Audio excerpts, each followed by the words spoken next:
In the dawn of time, before sorrow and toil entered the story of humanity, God designed a place unlike any other, the Garden of Eden. It was more than soil and trees. It was a sanctuary where heaven touched earth. Rivers flowed like silver ribbons. Trees rose in majesty, heavy with fruit, and the air itself carried the fragrance of peace. Every corner of Eden testified to a world untouched by decay, radiant with God's intention. Into this realm of perfection, the Lord placed Adam and Eve. They carried no burden of fear, no memory of pain, no struggle for survival. Their labor in the garden was not a task but a privilege, a partnership with the Creator in sustaining beauty. Each day unfolded like a gift, and the rhythm of their lives pulsed with harmony.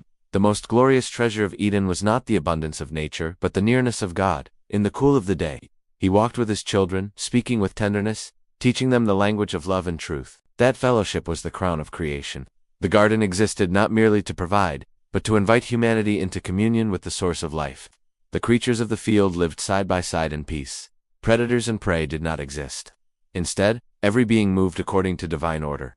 Adam gave them names, affirming their identity under God's care. There was no disorder, no conflict, only the echo of God's perfect design. At the heart of the garden stood the tree of life, symbol of eternal fellowship with God. Its presence declared that human destiny was not mortality but everlasting joy in communion with the Creator. Eden was more than paradise. It was a vision of eternity planted in the beginning. Though humanity's disobedience shattered that perfection and drove them east of Eden, the memory of that place lingers in the human soul. It whispers of what we were made for, and of what is promised in Christ.